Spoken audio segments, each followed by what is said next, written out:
الشأن الذي لكم عنده أن يعطيني بمصيبة أفضل ما يعطي مصابا بمصيبته، مصيبة أعظمها وأعظم رزيتها في الأسماء وفي جميع السماوات والأرض. اللهم اجعلني في مقامي هذا من تناله من صلوات ورحمة ومغفرة.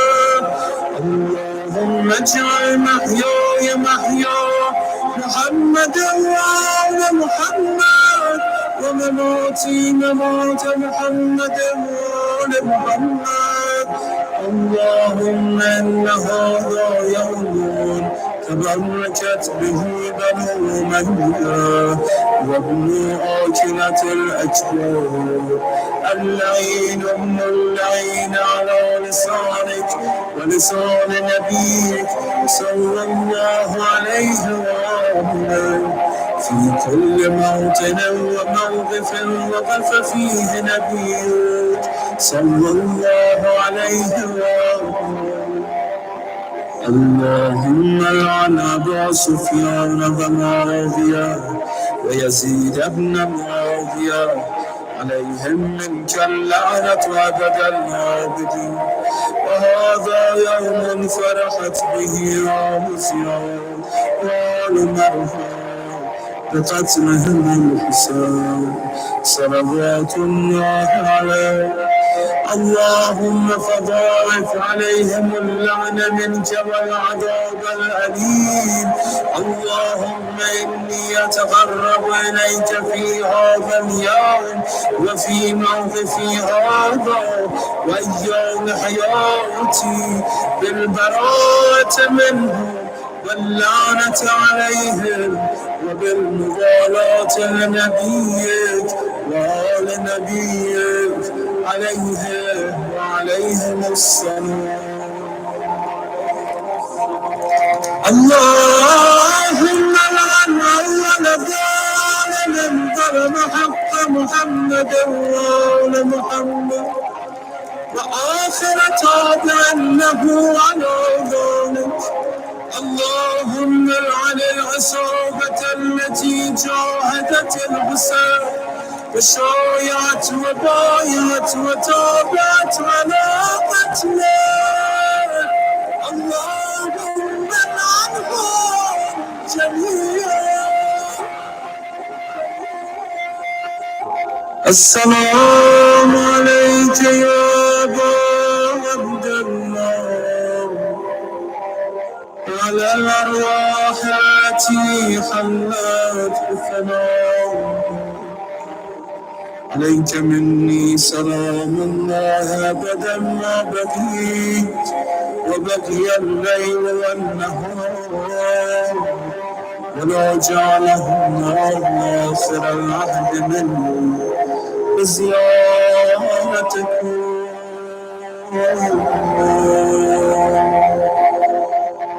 السلام على الحسين وعلى علي بن الحسين وعلى أولاد الحسين وعلى أصحاب الحسين.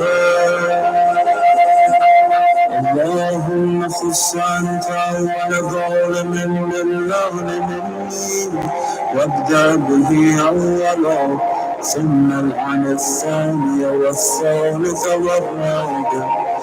اللهم العن يزيد خامسا والعن عبيد الله بن زياد وابن مرجانة وعمر بن سعد وشمرا وآل أبي سفيان وآل زياد وآل مرغان إلى يوم القيامة.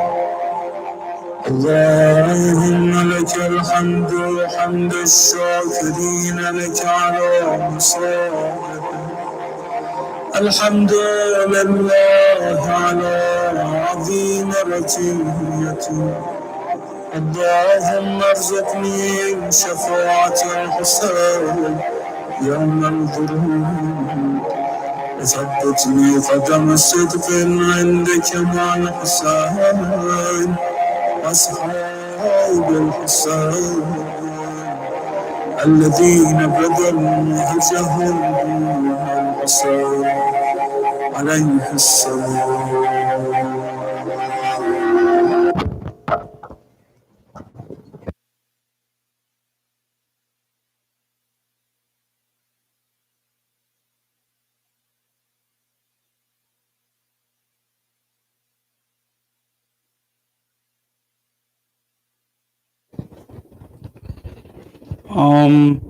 Just a few announcements before I invite Sheikh to the member.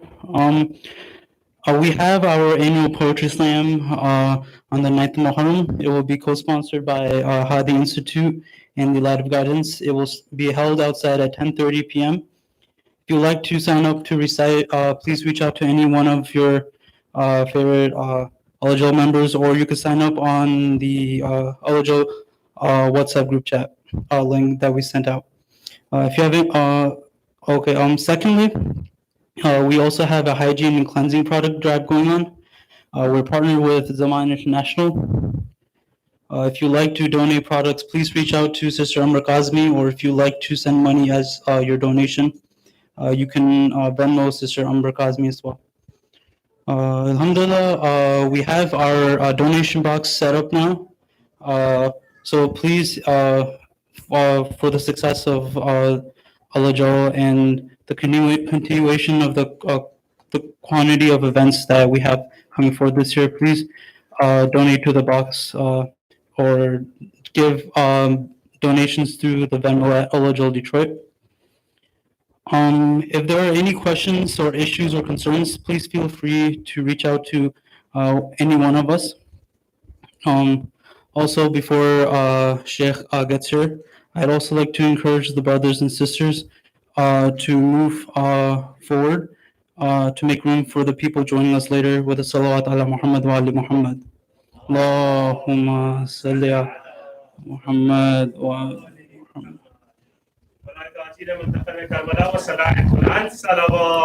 Allahumma salli ala Muhammad wa ali Muhammad. Also, last reminder, please keep your masks on throughout the program, just for the safety and health reasons for our community members. With that all being said, today's topic is about a Muslim, the difference between a Muslim and a moral atheist. So please help me, Sheikh Mehdi Rastani, to the member with a salawat ala Muhammad wa ali Muhammad.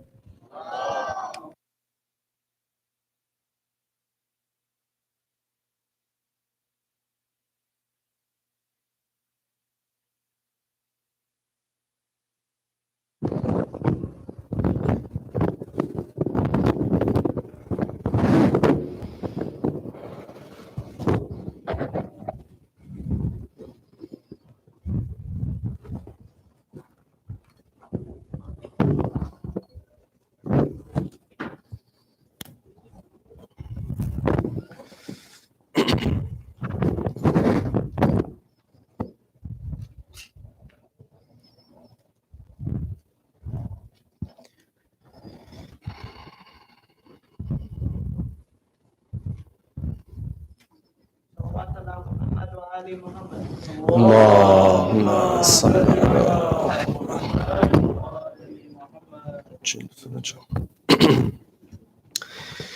أعوذ بالله من الشيطان الرجيم. بسم الله الرحمن الرحيم. الحمد لله رب العالمين،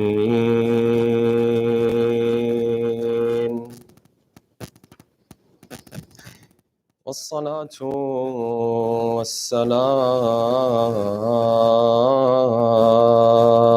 والسلام على سيدنا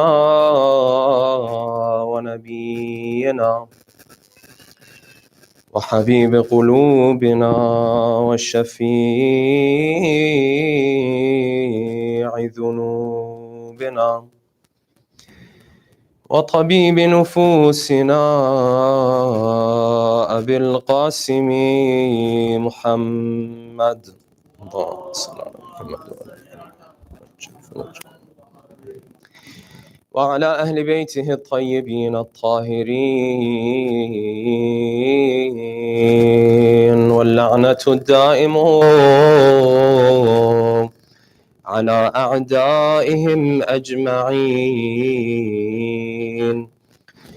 أما بعد، فقد قال الله الحكيم في محكم كتابه الكريم: أعوذ بالله من الشيطان الرجيم.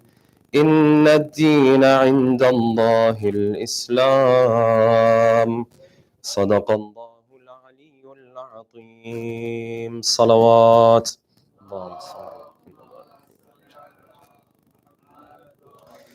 For the love of our beloved Prophet and his beloved progeny, please recite a second loud salawat.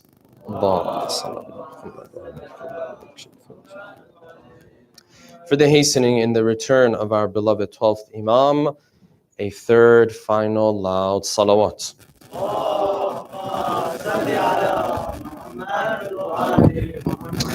The topic that we will be discussing tonight, inshallah, is the topic of the practical difference between a Muslim and a moral atheist. The topic might sound a bit technical, but inshallah we'll try to explain in terms.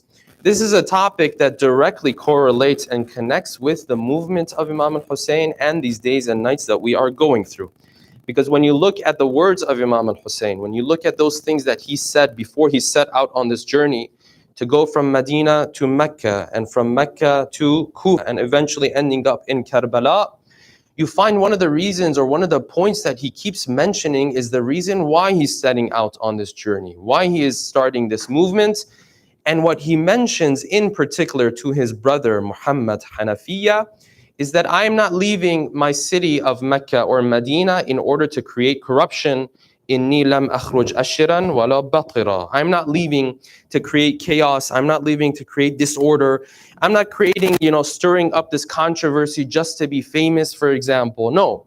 I'm doing this because I want to bring reform to the ummah of my grandfather, and I want to asiru bisirati jaddi. I want to walk in the footsteps of my beloved Prophet and my beloved grandfather. Therefore, Imam al-Hussein, when he introduces his movement, he's making it clear the reason why he's going on this path is not just because he wants to stir up some controversy. No. It's because he wants to revive the religion of his grandfather. Some of you might have heard this line as well. There is dispute. Did the Imam actually say these lines? Or is it not as authentic as we think? That he said that if the religion of my grandfather is to not going to remain, فَيَا سُيُوفُ خُذِينِي, then let the swords take over me. Some say this is hadith. Some have different opinions about it. Nonetheless, it is completely in line with what the Imam actually did. He did this to revive this whole religion as a whole. Many times we will say that Imam al-Hussein did what he did because of social justice. The reality is that this was also part of it, but it was not confined just to any social justice. The reason why the Imam started out was to revive the religion as a whole. And yes, a portion of this religion, one of the fundamental teachings of this religion is the concept of social justice as well. Otherwise, the Imam was looking at this religion as a whole. He wanted to revive this religion as a whole. Understanding this, if I want to be able to appreciate what the Imam has done for me and for my life, then I have to understand how this religion that he gave his life for is a blessing in my day-to-day life. The more I understand how Islam is a blessing for me, the more I will look at the movement of Imam al-Hussein and the more I will feel in debt to him, because the religion is what he gave his faith for. Therefore, tonight, we want to take some time to understand how this religion of Islam is a blessing for us. How was it a blessing for the Muslims who were there early on during the time of the Prophet and the Imams? And how is it a blessing and how does it impact your life on a day-to-day basis in today's world, in the 21st century as a Muslim? If you were to not believe in this religion as a whole, if you were to be a person who's atheist, a person who's Hindu, a Buddhist, whatever the case might be, but you were a fair person, a moral person. You didn't lie, you didn't steal, you didn't backbite, you didn't do these things that humans universally understand to be evil things. Would there be any difference between you and someone who claims to be a Muslim and a follower of the Imam? And if there is, then what is in reality the differences between these two individuals? This is a serious question because today more and more our youth go in this direction of, at the end of the day, Islam is all about being a good person. That's all it is. Whereas in reality, Islam has that and a lot more to offer as well. So tonight, inshallah, we'll delve into this topic. I know the topic is a bit abstract, but it is a very critical topic to delve into. And we will do so by posing the following questions. Number one, how was Islam a blessing for the people of the time of the Prophet and the time of the Ahlul Bayt? Number two, why was it that this Arabian Peninsula that the Prophet used to live in and that he emerged from, why was it that it wasn't under the control of any of the major empires at that time? The Persian Empire, the Roman Empire, they don't seem to have bothered to take over Arabia. Number three, how is Islam a blessing for our lives today in the 21st century? How does it impact our lives today? Number four, does Islam only offer moral teachings that us human beings universally understand on our own? Or are there other things that Islam also offers to us? That's part of this package. Number five, what are the practical differences between a Muslim and a person who is a moral individual but does not believe in this faith or does not even believe in God altogether? And number six, can an atheist provide a moral framework and a moral compass for his life outside of any religion, and in particular the religion of Islam? Tonight, inshallah, we'll delve into these 6 questions with a loud salawat ala Muhammadin wa ali Muhammad.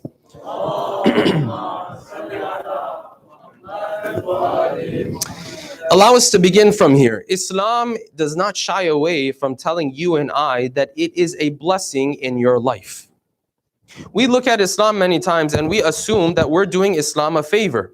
Say, we believed in you. We lived in a society where no one believed in you, but we took on these duties. We prayed, we fast, and we assume that we're doing Islam a favor.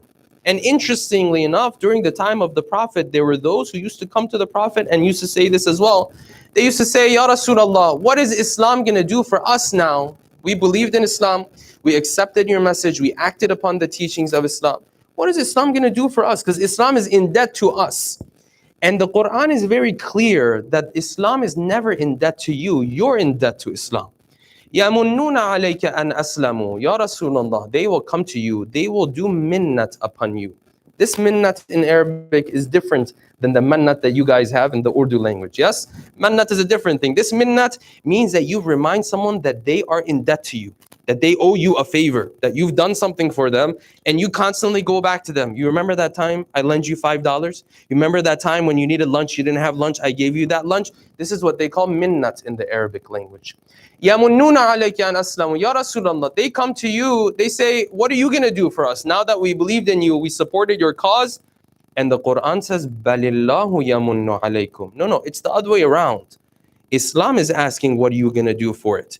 Islam is saying, I am such a great blessing that we have to see how are you going to make up for this favor and this blessing that Allah subhanahu wa ta'ala has blessed you. Recite salawat, please. Allahumma salli ala Muhammad wa ala Muhammad. So Islam considers itself a blessing for everybody. How was this religion a blessing for the people of the time of the Prophet? For the time of the Prophet, it was a lot easier to recognize this. A lot easier than today's world, a lot easier than our time. Because during the time of the Prophet, if you entered into this realm of Islam, if you said Shahadatain and you became a Muslim, your life would automatically change 180 degrees. And in many ways, it would change in a good way in the long term. Because you would enter into this category, in this group of people who are considered to be the Ummah of Islam. And you were automatically part of this brotherhood and sisterhood. You had these brothers, you had these sisters, people you weren't necessarily related to, but because you have the same faith with them now, they're brothers and sisters for you. And for those living during the time of the Prophet, they saw this with their own eyes. Because when the Prophet started his mission, the Arabian Peninsula and the Arab of that time, they had one situation. When he left this world, their situation 180 degrees difference. When he started out, the Arabian Peninsula was nothing.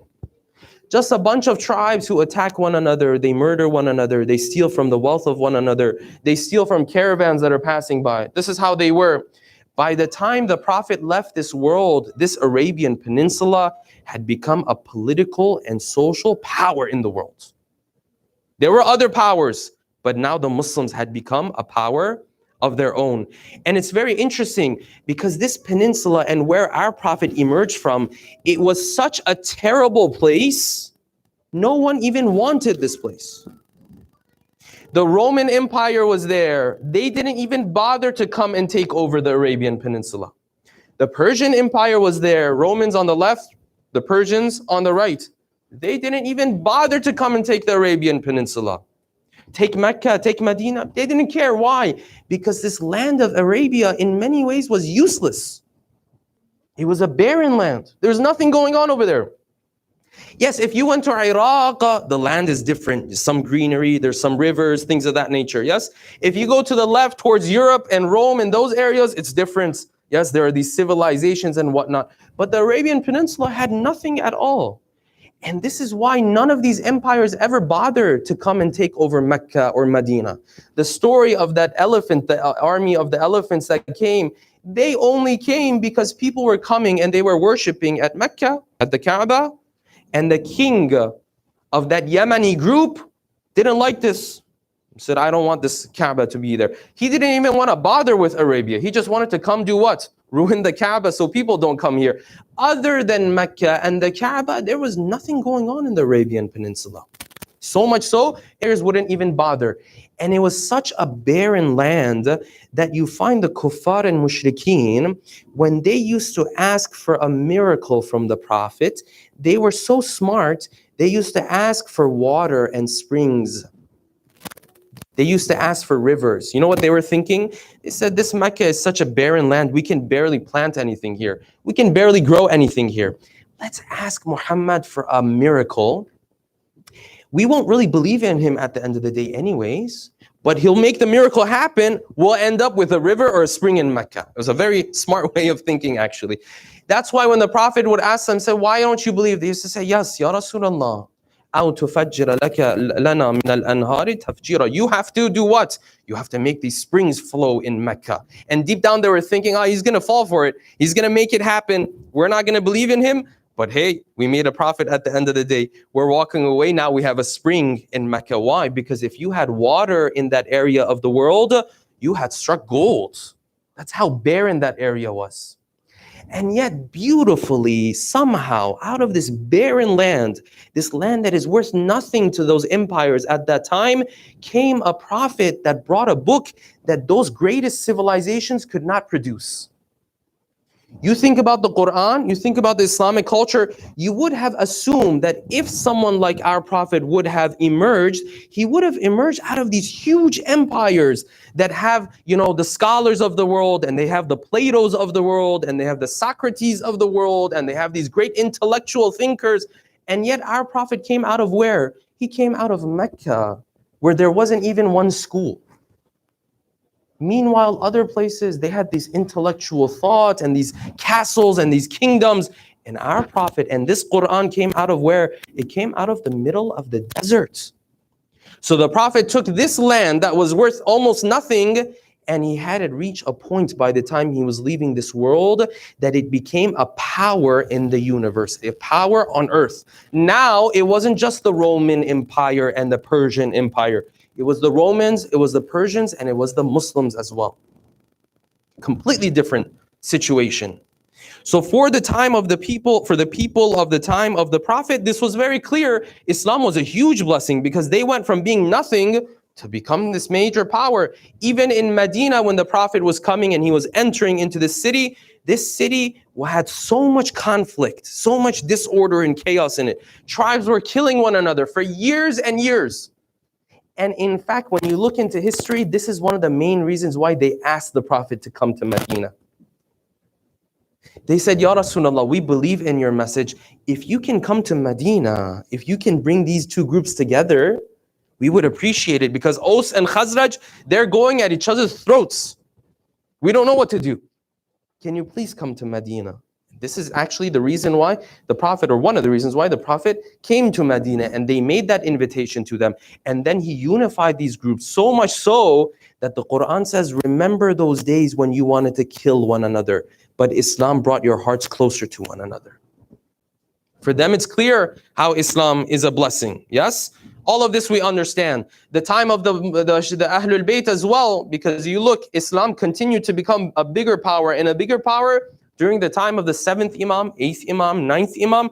The Abbasid Caliphate became this huge power, and it became a bridge between the Romans and the Greek and Western society and Western advancement that we know of today. Who passed on all of these sciences? Who to all of these sciences between the Romans and the Greek and Western society today? It was the Muslim society that did this. Even though in your textbooks, you normally don't hear about that too much, but in reality, these guys were the bridge. So if you were a Muslim at that time, the social and political scene would clearly explain to you how being a Muslim is a huge benefit, how it's an identity for you. But let's fast forward 1400 years later. Today, Islam still says, I'm a blessing for you. I'm not in debt to you. You're in debt to me. But how? How is this religion today a blessing for me? What is it that this religion offers to me? Many times when we want to explain our religion to someone, especially when this person is not familiar with the religion too much, maybe they're a Christian, a Jew, just your random friend, whatever the case might be. When you want to explain the religion of Islam to them, you normally focus on the moral teachings of Islam. You say, well, Islam teaches us to not lie. Islam teaches us to wear a dress code that is modest, for example. Islam teaches us to not be a part of haram relationships, yes, to honor marriage. Islam teaches us to not drink because you're intoxicated, it ruins your life, and so on and so forth. These moral teachings that human beings universally understand. And this very much makes sense, and this is very much what you should be doing with someone who's coming to the religion from the outside. Someone doesn't know anything about the religion. They are being exposed for the first time. Yes, this is what you're supposed to emphasize on, these moral teachings. Isn't this what Ja'far ibn Abi Talib did in the courtyard of Najashi? When Najashi asked him, he said, why did you flee away? He said, this prophet came to us. He told us we can't do this, this, this, this. Najashi looked at these things and said, these are moral values. These are very valuable things. No problem. So for someone who's coming outside of the religion, yes, you can emphasize the moral teachings of Islam. But you as a Muslim, someone who's growing up within Islam, has to understand something very important. And that is, you should never confine Islam only to these moral values. I will repeat that one more time, because this is the one line that I want you to walk away with. You should not confine Islam to these moral values that every human being on the face of earth understands. Islam has more to offer than this. And you say, moral teachings, I thought they're a very important part of Islam. Of course they're a very important part of Islam. No one's saying they're not an important part of Islam. 100%, we're saying Islam had more to offer. Say why? How would you say this? How do we prove this? Because if Islam only came to tell you and I not to lie and not to steal and not to kill and not to backbite, you didn't even need the Prophet. Did you need 12 imams to understand that you're not supposed to lie? Don't you know non-Muslims who don't lie? When you go to them and you say, I've never seen you lie, why not? He says, well, I don't know. I can never figure it out. No, he says, lying is a bad thing. That's why I don't do it. He says, stealing from others is a bad thing. That's why I don't do it. Tricking others is a bad thing. That's why I don't do it. He already understands all of this. And many times we speak about these moral values, and an atheist might be listening and saying, wait a second, I understand all this stuff too. You don't have to be Muslim to not lie. You don't have to be Muslim to not backbite. You don't have to be Muslim to have good akhlaq. No, these are universal values. Everyone understands these things. And yet you and I confine Islam to what? Yes, Islam came to us to tell us to be good people. This is one of the biggest injustices that you and I do to Islam. No, Islam had a lot more to offer. Many times I've seen this with my own eyes. Parents, when they want to introduce the religion to their kids, this is what they emphasize on. Says, Abba, why do I have to do these things that I'm doing? Right? And he says, well, because Islam tells us to be honest. Islam does tell us to be honest, but that's not the only thing that Islam tells us to do. You should do this. You should abide by this dress code. Why this dress? Because Islam tells us to be modest. That's it? There's nothing else that's going on in Islam? No, there's a lot more that's going on in Islam. Islam has a lot more to offer than just basic moral teachings. You can be Hindu and know all of this stuff. You can be Buddhist and know all of this stuff. You can be atheist and know all of this stuff. You can be agnostic. I mean, it doesn't get worse than agnostic. The guy's like, I don't even know what's going on. That's what an agnostic is. Not to be judgmental or anything like that. Actually, it's very good because he's admitting that he doesn't know what's going on. That's actually a wonderful characteristic. But agnostic is saying, I don't know if God exists. I don't know if he doesn't exist. Just, I don't know. And you can still believe in all of these moral teachings. So then the question is, what else does Islam offer to me that would separate me from an atheist, for example, who is a very moral and fair individual? When you look at Islam and the teachings that Islam has to offer to us, you find that moral teachings are only a third of this religion. Only a third of this religion. They're very important. Don't get me wrong. I don't know how many times I have to say that so that there are no misunderstandings. Yes, it's very important, but it's only a third of this religion. Islam has 3 categories. If you want to explain what your religion is all about, 3 categories of teachings you find in Islam. Number 1 is your belief system and your aqaid, how you view the world. Number 2 is your moral teachings. Don't lie, don't backbite, don't steal. This is the area where Islam has a lot in common with a lot of other religions, and other people understand it as well. Then you have a third aspect of Islam, the legal teachings of Islam, the details that you cannot figure out on your own. Islam has these 3 categories. As Muslims, what do? We only focus on the moral teachings. And many times you'll see people say, yes, Islam isn't that complicated. Just be a good person. Being a good person is an important part of Islam, but that's not all of Islam. Islam has more to offer. Islam has a belief system in terms of how you can view the world around you. We're going to talk about that. Then Islam will tell you how to be a good person with the legal system. You want to be a good person? This is how you're supposed to dress. You want to be a good person? This is how you're supposed to greet people. You want to be a good person? This is how you're supposed to pray. You want to be a good person? You have to give charity and this amount exactly. Islam will tell you this full package. So now let's delve into those 2 other areas that we don't pay a lot of attention to. The belief system and the legal system. The moral system, most of it is in common with what other religions out there have. But let's delve into those other areas and see how those areas impact our lives. Just say salawat, please.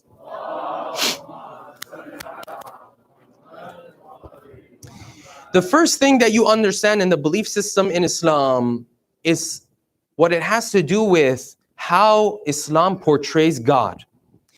This I'll move on very, very quickly from, because for you and I, you'll probably have to grow up in another religion and in another environment to understand how important this is. But just the fact that you know God isn't a human being, just the fact that you know God isn't jealous, just the fact that you know God will never do anything bad against you, that is a big deal. You and I don't understand this because for you and I, we always grew up in a Muslim family, in a household, that if they said God would do bad things or God was jealous or God was evil, we would laugh at this. What do you mean? No, he's everywhere, he's everything, he knows everything, he does everything. For us, this is simple. But if you look in actually picturing how God is and his relationship with the human being is something that many people got wrong over history. Islam fixed this perspective. Look at the common Christian belief right now. Not all denominations, most denominations at least. Yes, Jesus was human and God at the same time. But it makes sense to me. How? In the words of the 8th Imam, Imam al-Rida, salawatullahi wa salamu alayhi. He said very beautifully in that debate he was having with the Christians and the Jews in the courtyard of Ma'mun, he turned to this Christian priest. He said, I really love this Isa of yours. We respect him a lot. And the only problem with him was that he didn't worship enough. He didn't do enough ibadah in his life. And this Christian priest almost lost it.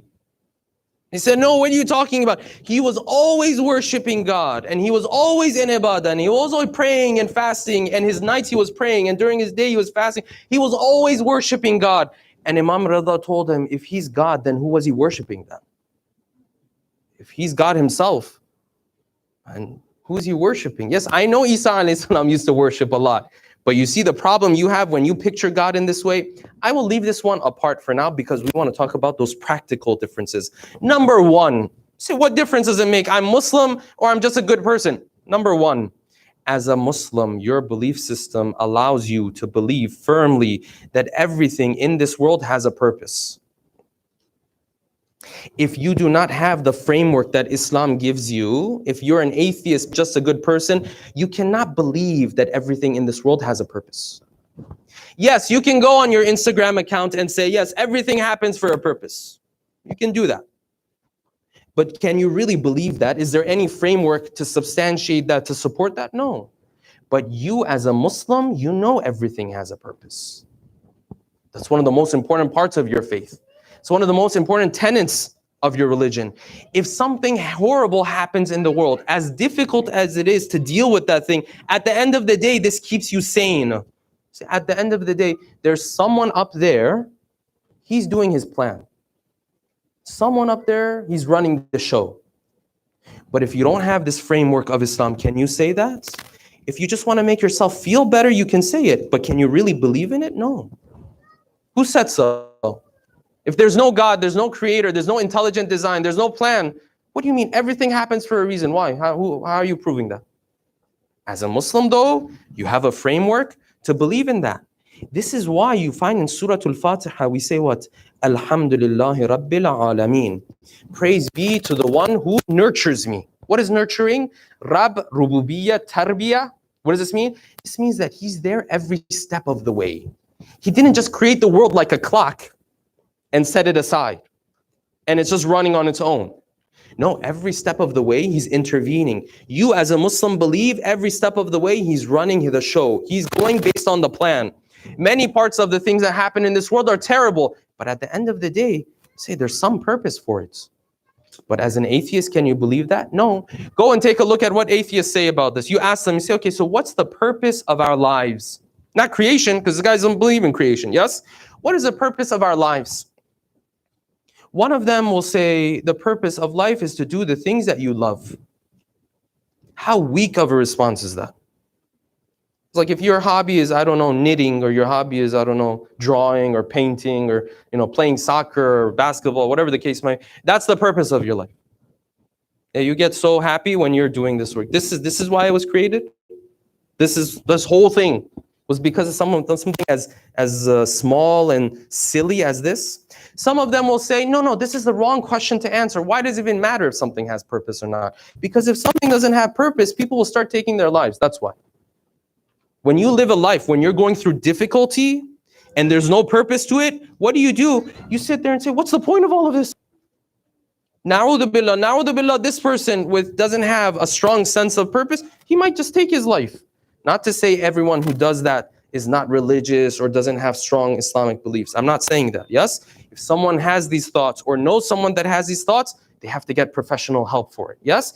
But having purpose in life can help you in this regard. That is number one. Moving on, number two, what else can an atheist not tell me, but as a Muslim, I have a complete answer for it. Number two, you know exactly what's going to happen when you die. Can an atheist give you any type of answer about what's going to happen when you die?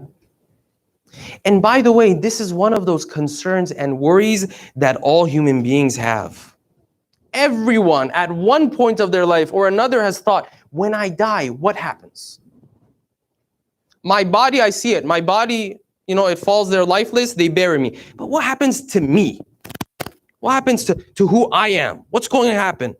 Is it like some coma that I'm going to go into? Is it like I'm just going to evaporate into thin air? What's going to happen? Ask an atheist, see if they have a response for it. They won't have a response for it. But you as a Muslim, you know exactly what's going to happen. You know if you do a good job, it's going to be better than this life that you're in right now. You just have to do a good job with it. If you do it, it's going to be 10 times better than the life you have right now. And this is a worry and the concern that every human being has. Let me share a story with you that really touched me very deeply. And I remember 4 or 5 months ago, someone from another community had reached out to me. And it's a community I had visited back in the day, like not too long ago, maybe 3 or 4 years ago. And so they knew me from that time. I had visited them, and they said, Sheikh, we have someone who's passed away in the community, and we want you to do, a majlis of tarhim for them. You commemorate this person who's passed away. I said, okay, so who is this elder? This is what you assume, right? Someone who might be in the elder ages of their life, 90, 100, something like that, and now they have left us. So who is this person who's passed away? And the brother who was speaking, and I knew their family, he said, you remember my son? My 12-year-old son, he passed away. And this is a son that I had seen in the majalis, in the programs, wonderful person as much as I had seen him. And I mean, how pure are you if you're 12? You're not even baligh at that point. So I was kind of shocked in that moment. I didn't know how to respond, to be honest, because I'm a parent myself now. I can't even imagine what that's like. And this was a child that he was calling their miracle child because they had gone through a lot of difficulties to even have him. And when they had him, he had issues and he had to go through surgeries and whatnot. And he was very strong throughout this whole process, this young boy of his. But now he's left this world. And I remember this father of his over the phone, he started to break down over the phone, as you would expect for a father. He started to break down. He said, you know what it is? One thing is that he's not around and I miss him so much and so on and so forth. That's one thing. Another part of it is that I just wish I was with him and I could take care of him. It's an odd feeling, but if you're a parent, you understand this. If your child's not around, like, I don't know where he is, but I wish I was there to protect him. And I say this for the younger guys.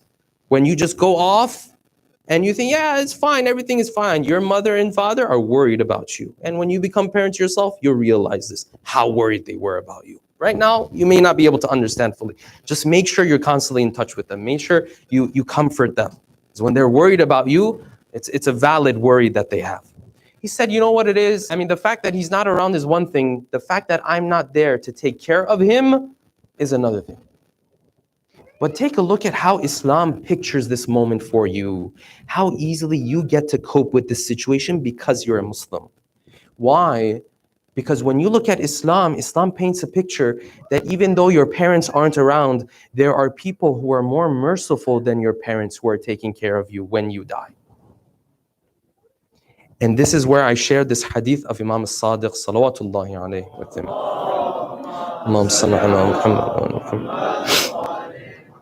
The companion of the sixth Imam asked him, he said, هَلْ يُكْرَهُ الْمُؤْمِنُ عَلَى قَبْضِ الرُّوحِ? He said, is it true that the human being would ever be forced, or the believer would ever be forced to give up his life? Will they come and forcefully take his soul from him? And Imam al-Sadiq responded with a response that I was not expecting. He said, no, the believer is never forcefully forced to give up his life, his soul. And this companion of the sixth Imam was thinking exactly the same thing you and I are thinking right now. All these people, all these believers, they didn't want to go, but they ended up leaving. And Imam al-Sadiq says something very beautiful. He said, no, he told his companion, he said, no, this is what you think. You think he was forced to leave. You know what happened in those moments? In those moments, in those final moments, when the sakaratul maut are showing up, the signs of death are showing up, Malakul Maut comes to him. And this person is worried and he's concerned, he doesn't know what's going to happen. And he has these worries in mind.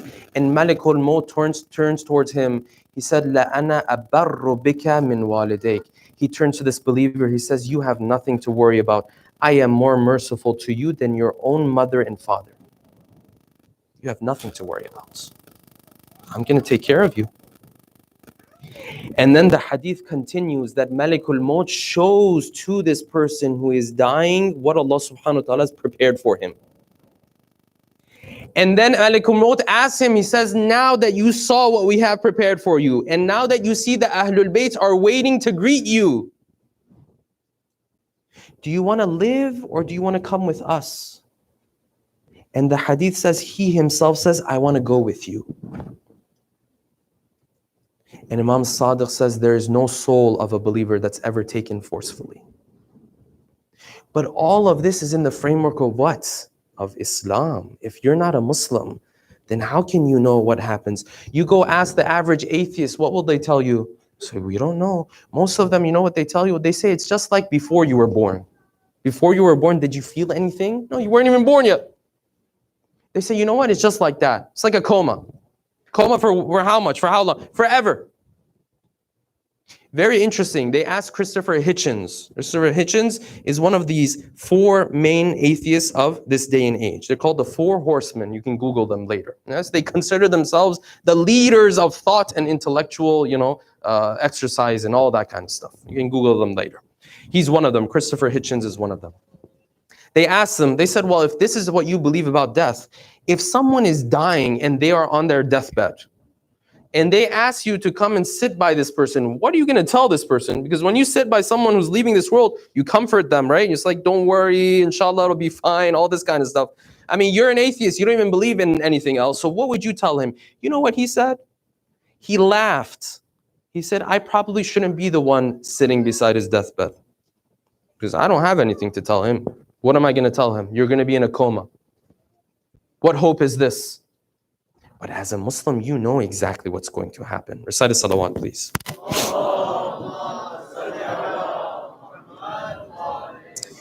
Moving on to number 3, another effect that you have in your life is this, that as a Muslim, and this one is a very critical one, as a Muslim, you know none of your efforts ever go unseen. As someone who doesn't believe in a God, doesn't believe in a creator, the only time things matter, the only effort that you put in that matters is the effort that others see and the efforts that result in actual results. If you work for a company, you get the numbers high, wonderful. If you put in all the effort in the world and you don't get the numbers high, say, well, thank you very much. It's not worth much to us. Before you know it, you're out of the job. Because of what? Because this is how the world works, yes? The efforts that result in things people see and they appreciate. But if you work really, really hard and nobody sees it, does anyone appreciate it from a materialistic perspective? No. So when did you even do this? We didn't even know about this. And then you have to go out on social media and put out everything over there, right? Because no one's, you don't see it as carrying any benefit if nobody sees it. So you have to put it in front of everybody.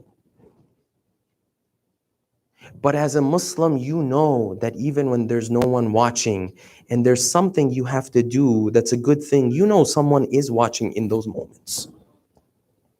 And when your wife says something and your husband says something, you have to have patience, and no one else is there to see this anger that you are swallowing. You know Allah subhanahu wa ta'ala is watching in that moment. And you know He's going to reward you heavily because of you holding on your tongue, just not saying anything. He's seeing it. If you don't believe in this, who's going to see all of this effort? Nobody. Because the only thing you believe in is this world. Did anyone see it in this world? Did anyone pay you for it? No, nobody paid me for it. So then what worth is it? It has no worth at all. But as a Muslim, you don't believe in things in this way, yes? And because of that, you have an opportunity to do more good. You have an opportunity to do good when no one else is watching. Yes, everyone will do good when everyone is watching. Even the greatest criminals, if there's a camera on them, they'll act wonderful. You remember El Chapo? The guy who got away, and then they got him again? When he has the camera on him 24/7, is he going to start selling drugs or anything like that? No, he's not going to do that. He was walking in his cell, left and right, nothing. The moment he got a chance to get away, he got away. When everyone is watching, of course, everyone is good. It's when nobody's watching. But when nobody is watching, you still understand someone is watching. And you can only say that because you're a Muslim. That's number 3. This is why Luqman says to his son, Ya bunay, my son, understand one thing. Innaha in taku mithqala habbatin min khalin. If it's the size of the mustard seed, you can Google it later on. It's a little tiny seed. He says, if your good deed or bad deed is that small, فَتَكُنْ فِي صَخْرَةٍ, and it's in the middle of nowhere. يَأْتِ بِهَا اللَّهُ, God will bring it back for you on the day of judgment. You did it in the middle of nowhere. God saw it. He's going to bring it back to you. It was something really, really small. It was just one small compliment that I gave to my wife, my husband. I made them feel better about themselves today. Nothing in the world changed, supposedly, but a lot changed. A lot changed. I just had good akhlaq with my children. Just this one time, I had good akhlaq with my parents. I just smiled at them when I walked into the house. Supposedly nothing changed in the world. I didn't get some sort of promotion because of it. But Luqman tells his son, God will bring that same smile back to you. You're going to see it. But why can you say this? Because you're a Muslim. Because you have this framework. This is number 3. Number 4, when you are going through pain and difficulty, you as a Muslim understand that there is someone who cares for you. This is different from just knowing that there's a plan for the world, which was number 1. This is that you know Allah subhanahu wa ta'ala cares for you. And beyond that, you know that the Ahlul Bayt care for you. This is a relationship you only have. Nobody else has this relationship. No atheist can claim these things. The hadith says, this is the Prophet was speaking to Ali ibn Abi Talib, salawatullahi alayhi.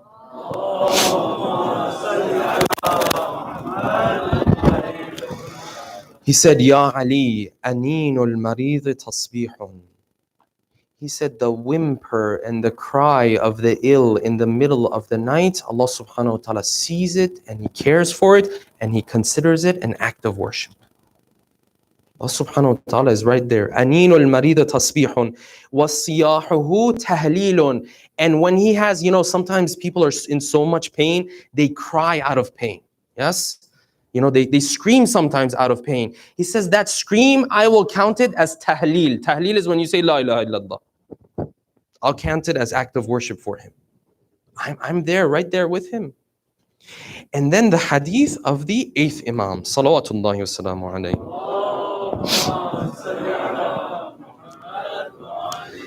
He says, particularly when it comes to the Shia. This is Allah subhanahu wa ta'ala with anyone who believes. Yes, but particularly when it comes to Shia.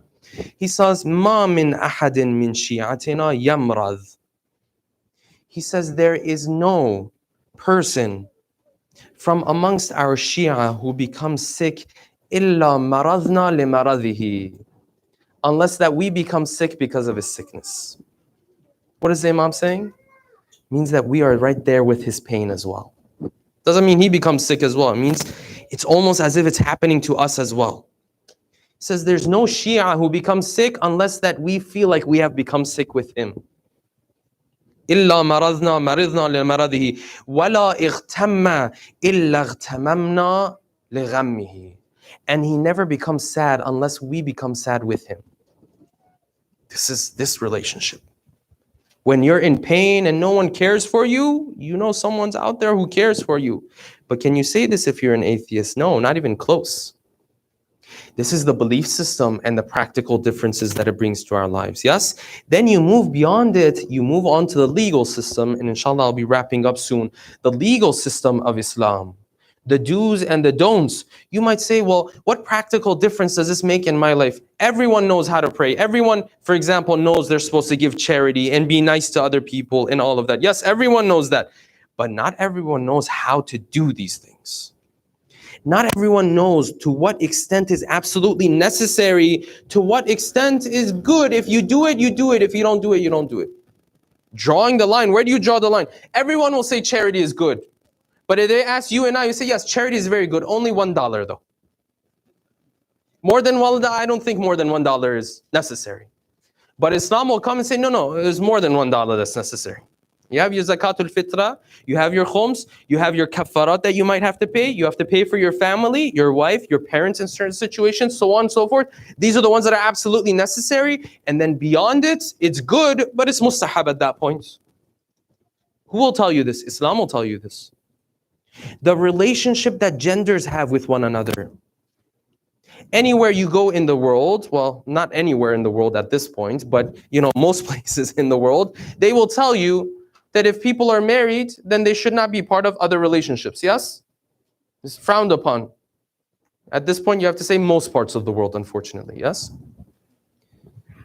But Islam gives you details of where exactly you have to draw that line. It's very interesting. I remember I was part of this educational workshop once, and they drew up people into different groups of 3 and 4, right? And I was in another group, and there were some women and some men in this group, yes? And these are non-Muslims, they weren't Muslim. And we were discussing, somehow the discussion got to this point of interaction between the genders. And you would have to see how different people will draw the line at different places. One of them said, you know what, if my husband or wife is spending time with someone from the opposite gender, you know, and they're having a good time and they're talking to one another, I don't have a problem with this. The other one said, no, this is a problem. The other one said, you know what, if my wife or husband is spending time, is texting, for example, is in communication with someone from the opposite, I don't think this is a problem. The other one said, no, this is a problem. So where do you draw the line then? To what extent do you go and then say, you know what, from here onwards, you cannot do at all. Before this, you can do it. Islam is the only one to tell you that. You have to have a legal system. You have to have a legal compass in order to pull something like that off. And only Islam can give you something like that. Every aspect of the detailed rulings of Islam are like this as well. Everyone will tell you, yes, building a spiritual connection with a greater, power in this universe is good. But Islam will tell you it's good and you have to do it 5 times a day and you have to do it this way. Otherwise, everyone knows it's good. But how exactly am I supposed to? Islam will tell you this. Can you do this if you're a non-Muslim, if you're an atheist? No, not even close.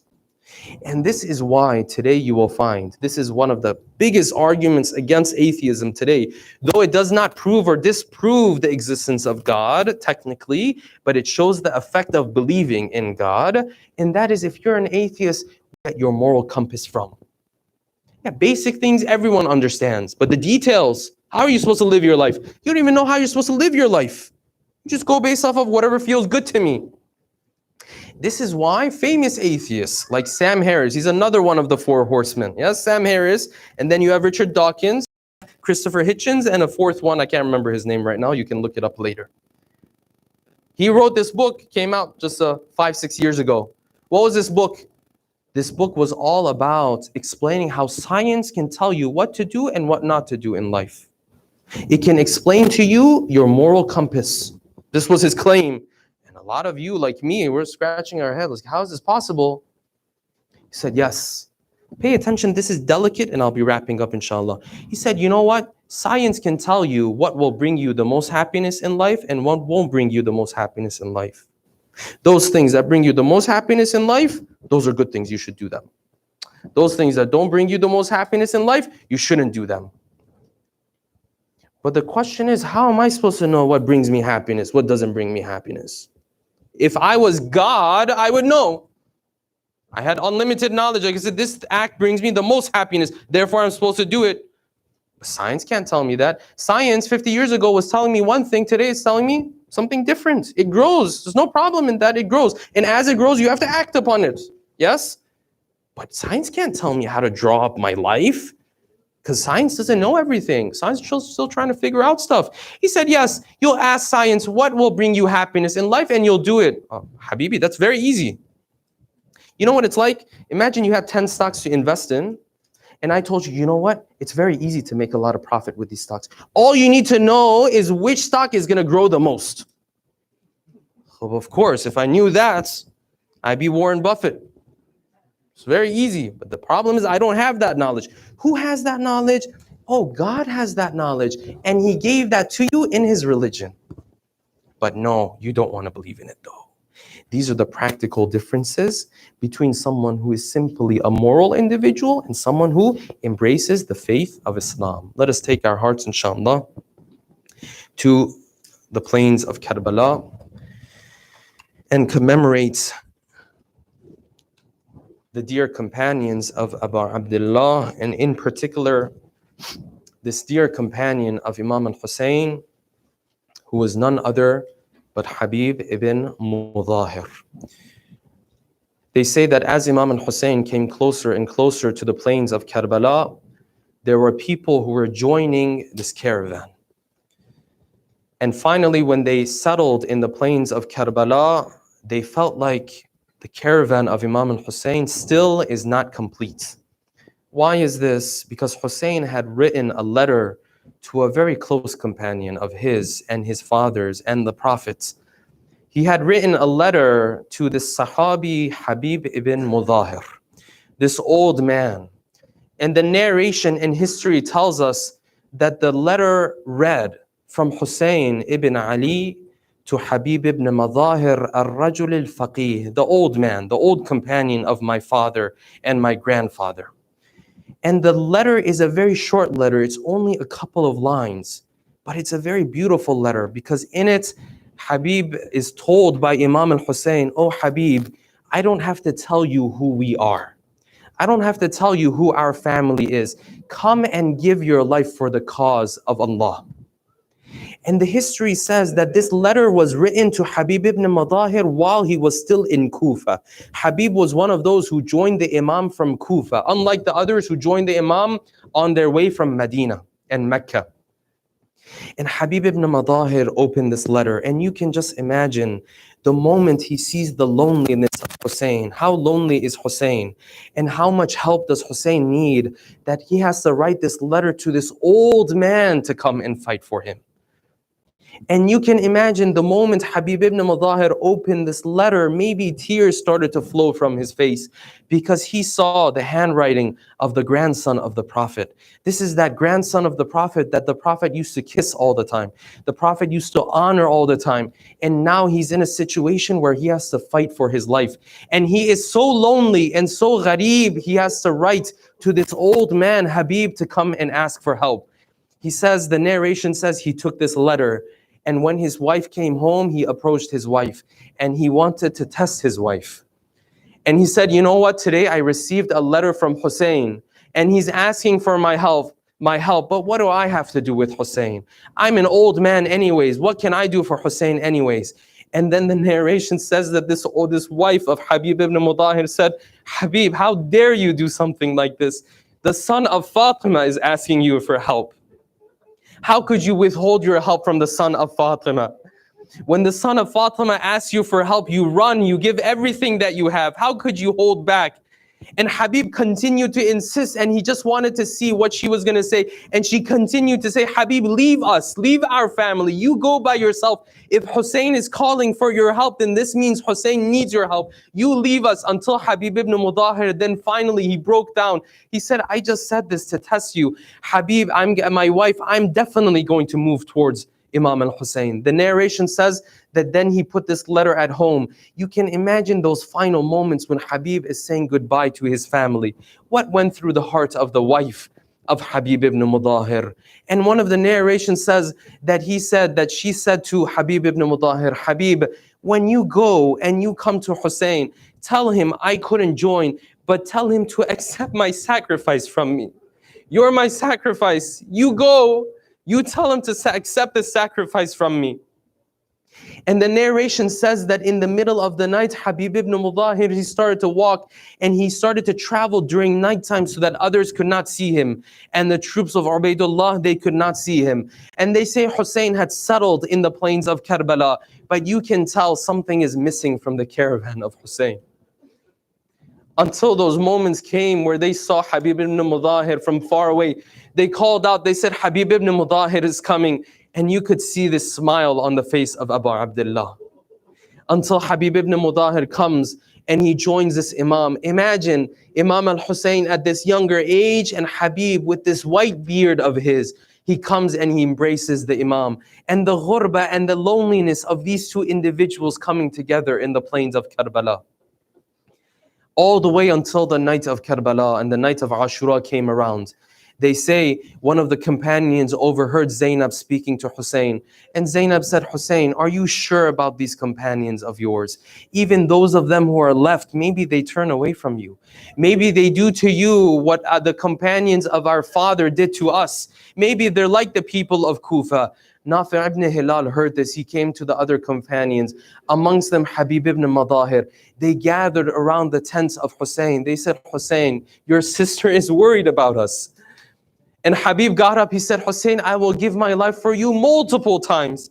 Tell your sister to not worry. If we're here so that Zainab doesn't have to worry tomorrow. Until the 10th of Muharram came, and Habib ibn Madahir, he goes to the battlefield before the rest of Bani Hashim go to the battlefield. And you can imagine this old man with whatever strength he has to bring to the battlefield. And he continues to fight bravely until someone takes a spear and have it enter into his heart. And you can see Habib ibn Madahir now falls down in this battlefield. And he calls out for help from Imam al-Hussein. And Imam al-Hussein comes and sits by Habib ibn Madahir in those final moments as he's breathing. And Imam al-Hussein says, "Oh Habib, I can do nothing with the pain of losing you, except be patient on a moment like this." And we tell Hussein, this moment you will speak of patience. This moment you will be able to take it. But there were other moments on the 10th of Muharram. Hussein did not even speak about patience anymore. This was too much for Hussein to take. Amongst those moments was the moment when Qasim was in the battlefield. He called out, he said, "My uncle, come to my help, come to my aid and assistance." And Hussein ran in the battlefield and he sat by the body of Qasim. And there was no mention of patience because Hussein could not even take that moment. And the narration says Qasim was in so much pain in those moments, he started to push his feet into the sand of Karbala. Just imagine this moment that Hussein is sitting in the presence of this amana of Hassan, and he turned to Qasim. He said, "Qasim, it's so painful for me. You called my name and you asked for my help, but my hands are tied. I could do nothing for you." Hussein doesn't speak about patience in those moments. When Abul Fadl Abbas is taking his final breaths, Hussein doesn't talk about patience anymore. You know what he said in those moments? He said, "Al-an inqata'a dhahri." He said, "Now my back is broken. I can't even take it anymore." Hussein, the pain of Habib you might be able to take. What about the pain of all of these companions of yours that are going to be massacred on the 10th of Muharram? ألا لعنة الله على القوم الظالمين وسيعلم الذين ظلموا أي منقلب ينقلبون. We pray to Allah subhanahu wa ta'ala that He gives us the tawfiq and the opportunity to be amongst the true followers of the Ahlul Bayt, insha'Allah. We pray to Allah subhanahu wa ta'ala that all of those who are ill and sick, all of those who are dealing with this virus and other diseases and illnesses, that Allah subhanahu wa ta'ala grants them health and afiyah, insha'Allah. We pray to Allah subhanahu wa ta'ala that all of those who are worked hard to make these majalis possible, that Allah subhanahu wa ta'ala blesses them and all of their marhumeen, insha'Allah. And finally, last but not least, we pray to Allah subhanahu wa ta'ala that He hastens the return of our beloved 12th Imam bin Nabiyyi wa alih. رحم الله من قرأ الفاتحة مع الصلوات. اللهم صل على محمد.